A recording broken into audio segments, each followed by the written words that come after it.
So first of all, this is really light-hearted, it's really simple. All it is about how the same principles apply to making your family dinner, your pizza, and running your family business. So first of all, it's all about knowing what you want. You need to have that vision. So yesterday afternoon, we all decided that we wanted the most delicious pizza. It was a public holiday, we deserved it, we were going to make it as well as we could, we'd make it together, and we would get our mother-in-law and introduce her to our favourite pizza. So that was our vision. Secondly, you need to find we always talk about value propositions, your unique thing that you give to the world that only you can do. So this is about making sure that the pizza you're going to do is special and unique to what you want.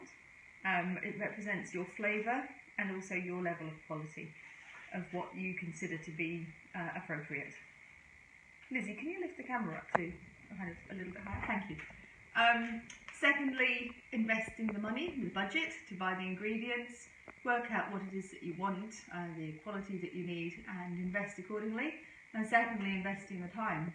Now, making a pizza at home is not a time-consuming operation, but it does involve stopping 2 or 3 hours before you're ready to eat, making the dough, letting it rise, and then getting the ingredients going. So it's just those continuous investments of time and money at the right time, in the right place, in a controlled way. Thirdly, all about the delegation and preparation. So we start with, we're using our Jello Lawson recipe, but I've adapted it over time. So my procedure is a recipe book with some scribbles.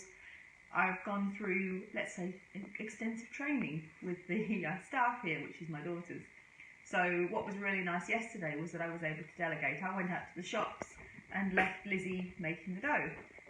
Because we've had one-on-one training, very immersive, over the years, Lizzie's in a position where I knew that I could trust, that I could delegate to her that she would make a good pizza dough.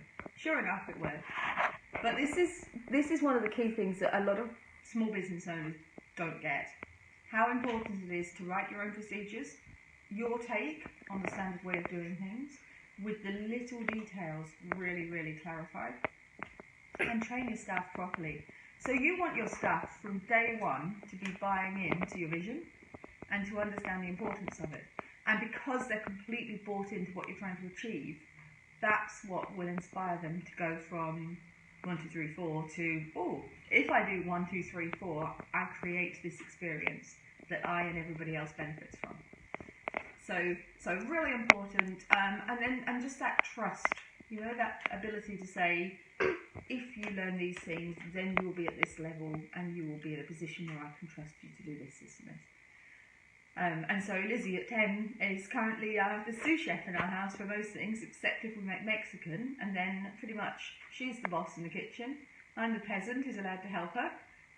She gives me a hard time. She makes me do all the washing up and the dicing of the onions and things like that. If the camera's moving, it's because she's laughing. But yes, what I'm talking about is that payoff. Invest in your staff. They don't have to be the most senior staff members. They just have to have the right attitude.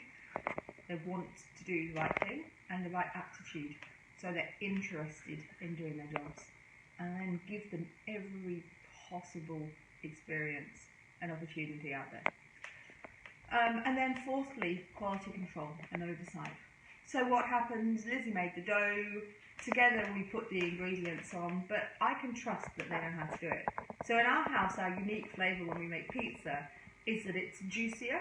We use chopped tomatoes as well as this sort of tomato sauce for the pizza dough. We go absolutely right up to the edges.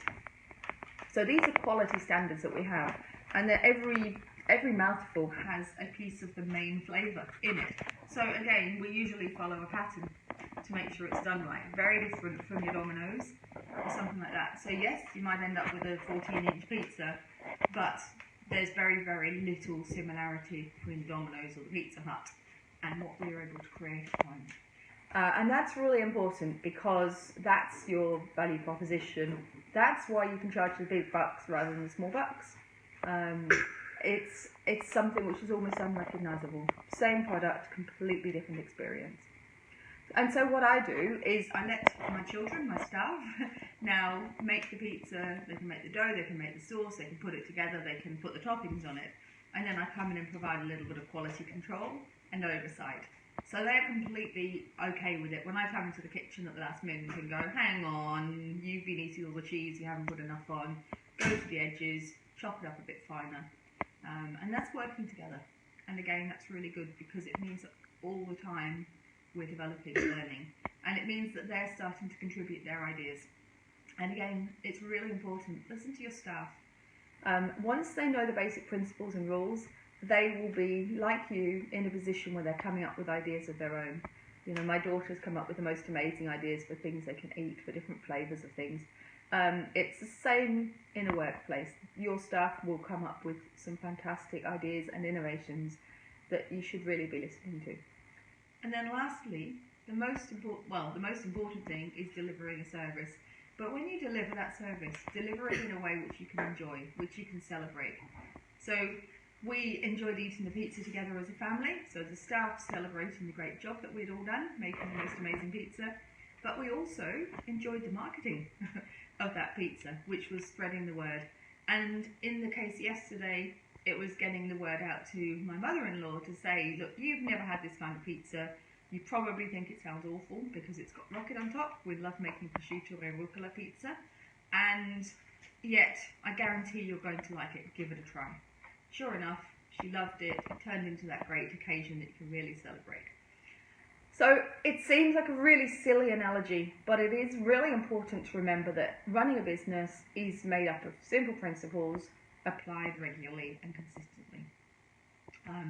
Know what you want to achieve, know what's different about you from all the other competition out there, build up a family with your staff, give them appropriate immersion, training, involvement, commitment, trust, get the best out of everybody as a shared result, and when you finish, when you've got that product or that service or you hit that milestone, celebrate. Every single time, celebrate, enjoy, make it into a shared experience. So, that was a little bit of a different Facebook Live today. I hope you're all enjoying yourselves, enjoying the sunshine, not going too crazy in lockdown. If you want to have a chat, give me a call and we'll talk over the next couple of weeks. Lovely to speak to you all. Thank you. Bye.